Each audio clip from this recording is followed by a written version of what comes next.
right after Hasbro laid off so many people, they had a under the wire announcement that Hasbro and McFarlane joins forces for comic and figure packs. Now, this is nothing new. Hasbro's done this before. Hasbro's used other people to create some of their in-house characters, but now they're using McFarlane toys, and it got me thinking that considering the weakest part of Hasbro right now is the toy division, but they have all these incredible IPs. Wouldn't it just be smarter for them to, instead of putting out really sub-quality products, because not only are they putting it, they have so many problems I can't even get into it. They're putting out products that no one wants, and then the ones they are putting out seem to be overpriced and no one likes them. And you can see there's all these YouTube channels like ripping on Nerf and ripping on like the Transformers that came out. I mean, it's amazing how if you think D&D is a subculture, wait until you get to the Nerf subculture. Oh, the Nerf guys are intense. Oh, Especially the Nerf modding community. I've got a coworker who's in that field of the world, and it is intense. I always like it when you think it's like, wow, you think we're geeky. You should see those guys. It's like there's always another subculture. They're like critters. But the thing is that they're probably bigger than us. That's the whole joke. They've been doing this a long time. Renegade Studios already does the Transformers and G.I. Joe role-playing My games. Little Pony. And My Little Pony and Axis and Allies and Power Rangers. So it's not like they don't have experience, Hasbro having experience of licensing out their properties to other people. And I always get, actually, a lot of people ask me that. They're like, why doesn't Hasbro make G.I. Joe the role-playing game themselves?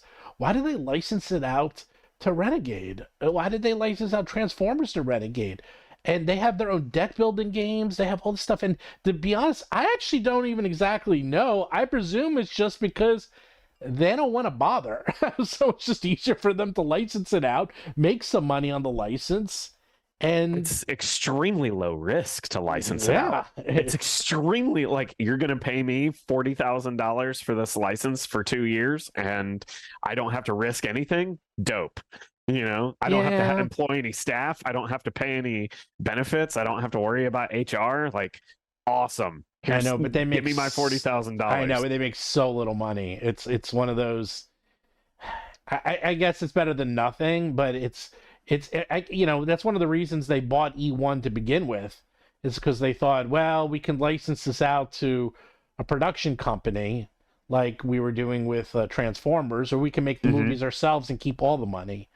And then they realized, wow, this is a really bad business to be in, especially during the pandemic, and it's extremely expensive to make movies and TV shows. And especially a Transformers movie. Oh yeah. And then they sold it out. They sold that pretty quick. But I don't know. I mean, this is another option, is that they can just become an IP license holder, where all they do is just hold on to these licenses and give them to other people and make money that way. And you can make a lot of money. I mean, when I was a kid growing up, Star Wars was on everything. Now, I don't mean one thing or two things. I mean everything. Like, there was Star Wars, I don't know if there was Star Wars toilet paper, but there was Star Wars, of course there was the action figures, and there was there was the underoos. There was, people know what underoos were. They had like toothpaste, they had toothbrushes, I think they probably still do. They had Jello molds, like, you name it. And they just I'm gonna look up everything. A C3PO Jello mold right now. Everything. They had the Chia Pets. You name it, man. They got everything. And they don't make a lot on them, but they make something, and it all added up. And more importantly, it gets them into the zeitgeist, so everyone knows about them. Actually, there's a good super chat, because I do know about this. HeroQuest Hasbro posted a questionnaire asking their community to propose what IP branded HeroQuest they'd like to see after the layoffs. So licensing is less than what they saved in layoffs. I did see that. I did see that a lot of people texted me that, is that they put out that questionnaire, about HeroQuest and what people would like to see in the HeroQuest line. So, I mean, what do you guys think? I mean, are they just going to become an IP license house and they're not going to make toys anymore? They're only going to make video games, Magic, and D&D? I mean, I don't see why they wouldn't. It's you, at least in our current environment. I'm not so sure within the next decade, but at least in our current environment, digital software is damn near infinitely scalable. You know, it takes a lot of infrastructure to move a bunch of toys around. You know, so why not just make it? And kids don't even know how to play. I think we talked about this on the last time I was on your stream. Like, kids don't even reach for controllers anymore when they want to play a video game. Like, if you put a console, like a vintage console with a controller in front of them and a TV, they push the controller out of the way and start trying to touch the screen to make Mario move. Like, they don't even have a concept of a controller anymore. So like they're just so into the tablet gaming culture that, like, why would I ever play a toy when I can play a video game on my tablet at the dinner table while I'm waiting on my food? You know, I just don't see how it's not a cost, like the cost benefit analysis of producing a physical toy and some sort of like McDonald's toys will have QR codes for video games. I promise in the future, like that is coming. Well, did you see they have Happy Meals for adults now? And that, I want to go get one just to for say collectors and for adults. Yeah. Oh no, they're a big thing now, and because I said this the other day in my video, the people that are buying toys are our age. You know, like we're the ones buying the action figures. Yeah. Like the McFarlanes. Those McFarlane toys are very expensive. Those aren't for kids. Those are for adults. And the problem is that it just happened so insanely fast. Not only were kids not buying toys, but almost all the toys that Hasbro was making were branded off Disney IPs, which, oh, by the way, Disney only had like the worst year I've ever seen for movies ever. So it's like, what happens when your movies fail? Well, then the toys fail. So it's like, wow, no wonder they're down 20% 2 years in a row with their toy sales.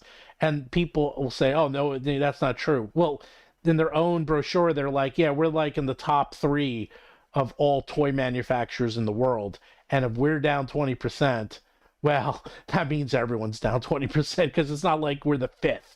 We're number 1 in, you know, like toy manufacturing and we're down 20%. That means everyone is.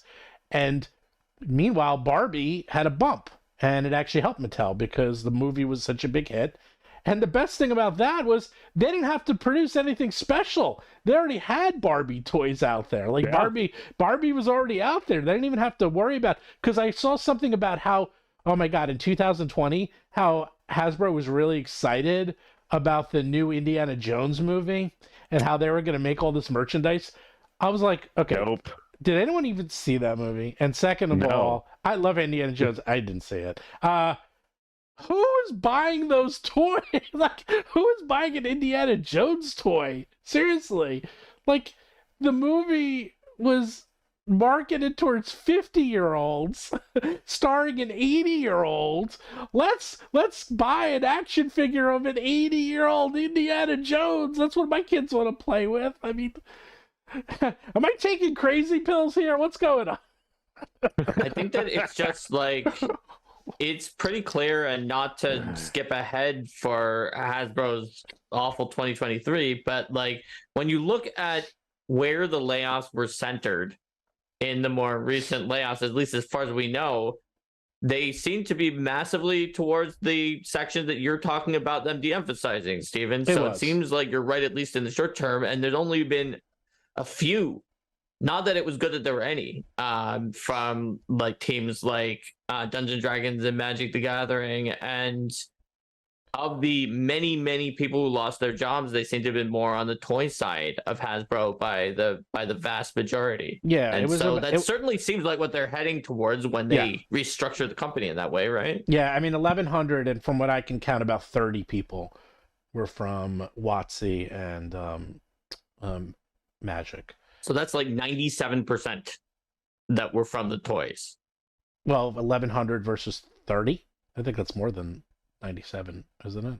Or, No, Yeah, that's that's- around 97 okay, that were 97. from the toys because roughly. Yeah. So I mean, yeah, exactly. I mean, Maybe I could 98. be wrong, but Ian World listed everyone, and there's about 30 in the list. There could be more, but the point is that it was a very small percentage compared to every. I mean, and then earlier in the year they let off 800 people, and they said it was a toy division. So Yes, that, it was. like, I think no one from WotC during that time Yeah. that they let out those people. So yeah. So they lost almost 30% of the company was from these divisions that are making toys. And that's so, huge, I know. especially when you consider what percent. So, like, I don't know what percent of the company was WotC to begin with, right? But if it was a substantial portion, then that means that you could be getting to having lost 50% of people from certain divisions of the Yeah. company. Yeah, exactly. That's a lot. ridiculous. It's a lot.